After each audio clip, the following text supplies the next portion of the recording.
ಓಂ ಶಾಂತಿ.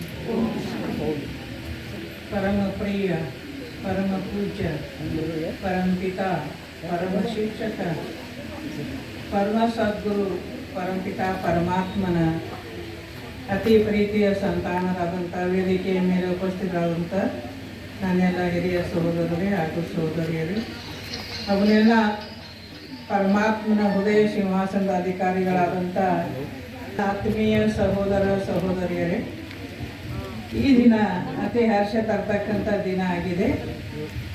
ಯಾಕೆಂದರೆ ಹೇಗೆ ಹೇಮರೆಡ್ಡಿ ಮಲ್ಲಮ್ಮ ಶಿವನಿಗಾಗಿ ಬಹಳಷ್ಟು ಕಷ್ಟಪಟ್ಟರು, ಹಾಗೆ ಮಲ್ಲಮ್ಮಕ್ಕವರು ಕೂಡ ಶಿವ ತಂದೆಯ ಮನೆಯನ್ನು ಕಟ್ತಕ್ಕಂಥ ಬಹಳಷ್ಟು ಪರಿಶ್ರಮದಿಂದ, ಜೊತೆಗೆ ಮೀರಾ ಅಕ್ಕವರು ಅವರು ಕೂಡ ಬಹಳ ಪರಿಶ್ರಮದಿಂದ ಸೇವೆಯನ್ನು ಮಾಡಿ ಶಿವ ತಂದೆಯನ್ನು ಪ್ರತ್ಯಕ್ಷ ಮಾಡ್ತಕ್ಕಂಥ ಶಿವನ ಮಂದಿರ, ಶಿವನ ಮನೆಯನ್ನು ಕಟ್ಟಿದ್ದಾರೆ. ಅದಕ್ಕಾಗಿ ತಾವೆಲ್ಲರೂ ಕೂಡ ಆ ಭಗವಂತನ ನಮಗಾಗಿ ಬಂದಿದ್ದಾರೆ, ನಮ್ಮನ್ನು ಪರಿವರ್ತನೆ ಮಾಡಬೇಕಾಗಿ. ಇಲ್ಲಿ ಏನು ಬಿಡಬೇಕಾಗಿದೆಯಪ್ಪ ಅಂದರೆ ಕೆಟ್ಟದ್ದು ಬಿಡಬೇಕು, ಒಳ್ಳೆಯದು ತಗೋಬೇಕು. ಇವಾಗ ಪಶುಗಳು ಕೂಡ ಕೆಟ್ಟದ್ದು ತಿನ್ನೋದಿಲ್ಲ. ಪಶುಗಳಲ್ಲಿನೂ ಬುದ್ಧಿ ಇದೆ, ಆದರೆ ಇವತ್ತು ಮಾನವನಲ್ಲಿ ಬುದ್ಧಿ ಇಲ್ಲ. ತಿನ್ನಬಾರ್ದು ವಸ್ತು ತಿಂತಾನೆ, ಕುಡಿಬಾರ್ದು ವಸ್ತು ಕುಡಿತಾನೆ, ಎಲ್ಲ ಮಾಡ್ತಾನೆ. ಆದರೆ ಭಗವಂತ ಬಂದು ದಾನವರನ್ನು ಮಾನವರನ್ನಾಗಿ, ಮಾನವರನ್ನು ದೇವ ಮಾನವರನ್ನಾಗಿ ಮಾಡ್ತಕ್ಕಂಥ ಶಿಕ್ಷಣವನ್ನು ಈ ವಿದ್ಯಾಲಯದಲ್ಲಿ ಸ್ವತಃ ಭಗವಂತ ಕೊಡ್ತಾ ಇದ್ದಾರೆ. ಅದಕ್ಕಾಗಿ ಈ ಸಮಯ ಕಳೆದು ಹೋಯ್ತಂದ್ರೆ ಮತ್ತೆ ಸಿಗುವುದಿಲ್ಲ. ಸಮಯ ಕಳೆದು ಹೋದ್ರಿಂದ ಉಪಯೋಗ ಇಲ್ಲ. ನಾವು ಬರ್ತಿದ್ದೇವ್ರಿ, ನಮ್ಗೆ ಗೊತ್ತಾಗಲಿಲ್ಲರಿ ಅಂದರೆ ಕಳ್ಕೊಂಡು ಹುಡುಕಾಡಿದ್ರೆ ಸಿಗೋದಿಲ್ಲ. ಅದಕ್ಕೆ ಕಳ್ಕೊಳ್ಳೋಕ್ಕಿಂತ ಮೊದಲೇ ಪಡ್ಕೋಬೇಕು, ಪ್ರಾಪ್ತಿ ಮಾಡ್ಕೋಬೇಕು. ಅದಕ್ಕಾಗಿ ಭಗವಂತ ನಮ್ಮ ಸಲುವಾಗಿಯೇ ಬಂದು ಈ ಶಿಕ್ಷಣವನ್ನು ಕೊಡ್ತಾ ಇದ್ದಾರೆ. ಅದಕ್ಕಾಗಿ ಯಾರು ಬ್ರಹ್ಮ ತಂದೆ ವಜ್ರದ ವ್ಯಾಪಾರಿ ಇದ್ರು, ಅದನ್ನೆಲ್ಲ ತ್ಯಾಗ ಮಾಡಿ ಭಗವಂತನ ಸ್ವತಃ ಎಲ್ಲರಿಗೂ ಕೂಡ ಆ ಪ್ರಾಪ್ತಿಯಾಗಲಿ ಅಂತಕ್ಕಂಥ ಇಚ್ಛೆಯಿಂದ ಎಲ್ಲವನ್ನು ಸರ್ವಸ್ವವನ್ನು ತ್ಯಾಗ ಮಾಡಿ ಅವ್ರು ಏನು ಮಾಡಿದರು, ಮಕ್ಕಳ ಸಲುವಾಗಿ ನಮಗಾಗಿ ತ್ಯಾಗಿಯಾಗಿ ನಮ್ಮೆಲ್ಲ ಮಕ್ಕಳನ್ನು ಉದ್ಧಾರ ಮಾಡ್ತಕ್ಕಂಥ ಸೇವೆಯನ್ನು ಪ್ರಜಾಪಿತ ಬ್ರಹ್ಮಾರವರು ಮಾಡಿದರು. ಅವ್ರ ಮುಖಾಂತರ ಶಿವ ತಂದೆ ಮಾಡಿಸಿದರು. ಅದಕ್ಕಾಗಿ ಈ ಸಮಯ ಕಳೆದು ಹೋಯ್ತಂದರೆ ಮತ್ತೆ ಸಿಗುವುದಿಲ್ಲ.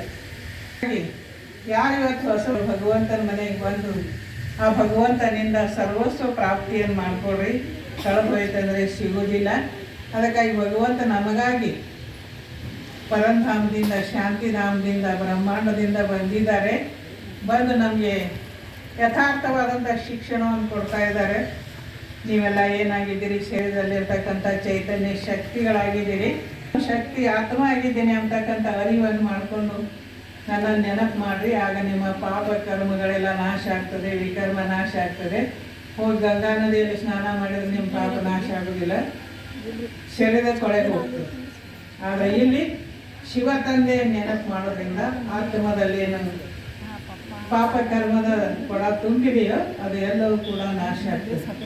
ಅದಕ್ಕೆ ಯೋಗಾಗ್ನಿ ಅಂತ ಹೇಳ್ತಾರೆ. ಹೇಗೆ ಅಗ್ನಿಯಲ್ಲಿ ಹಾಕಿದಂಥ ವಸ್ತುಗಳು ಸುಟ್ಟು ಹೋಗ್ತವೆ, ಹಾಗೆ ಪರಮಾತ್ಮನ ನೆನಪನ್ನು ಕೂಡ ಒಂದು ಅಗ್ನಿಯಾಗಿದೆ. ಆ ಅಗ್ನಿಯಲ್ಲಿ ಮಾಡಿದಂಥ ಪಾಪ ಕರ್ಮಗಳೆಲ್ಲ ನಾಶ ಆಗ್ತವೆ. ನಾವು ಶ್ರೇಷ್ಠ ದೈವಿ ಗುಣವರ್ತಕ್ಕಂಥ ಮಾನವರಾಗೋದಕ್ಕಾಗಿ ಸಾಧ್ಯ ಇದೆ. ಅದಕ್ಕಾಗಿ ದೇವತಾ ಮಂದಿರಕ್ಕೆ ಹೋಗ್ತೇವೆ, ಕೈ ಮುಗಿತೇವೆ, ನಮ್ಗೆ ಆಶೀರ್ವಾದ ಮಾಡಿ ಅಂತ ಕೇಳ್ಕೊಳ್ತೇವೆ.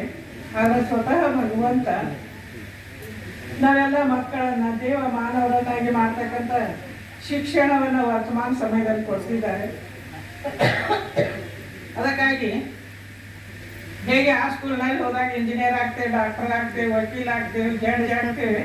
ಆದರೆ ಈ ಸ್ಕೂಲ್ನಲ್ಲಿ ಏನಾಗ್ತೇವಪ್ಪ ಅಂದರೆ ಈ ಯೂನಿವರ್ಸಿಟಿಯಲ್ಲಿ ಏನಾಗ್ತೇವೆ, ದಾನವರಿಂದ ಮಾನವ, ಮಾನವನಿಂದ ದೇವ ಮಾನವ ಅಂತಕ್ಕಂಥವ್ರು.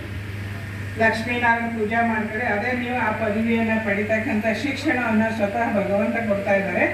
ಅದಕ್ಕಾಗಿ ತಾವೆಲ್ಲರೂ ಬಂದು ಈ ಶಿಕ್ಷಣವನ್ನು ಪ್ರಾಪ್ತಿ ಮಾಡಿಕೊಂಡು ದೇವತಾ ಪದವಿಯನ್ನು ಪಡ್ಕೊಳ್ರಿ ಅಂತ ತಮಗೆಲ್ಲರಿಗೂ ಹೇಳ್ತಾ, ಮಲ್ಲ ಮಕ್ಕಳಿಗೂ ಕೂಡ ಎಲ್ಲ ಇಲ್ಲಿ ಕ್ಲಾಸಿಗೆ ಬರ್ತಕ್ಕಂಥವ್ರು ಎಲ್ಲರಿಗೂ ಕೂಡ ಪದಮಾಪದಂ ಶುಭಾಶಯಗಳು ಶುಭಾಶಯಗಳು ಶುಭಾಶಯಗಳು. ಉಷಂ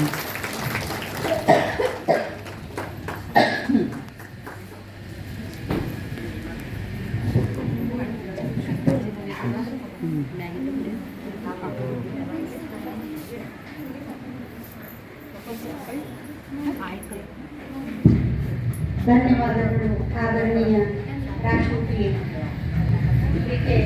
ಅಂಬಿಕಾಪ್ಪನವರಿಗೆ.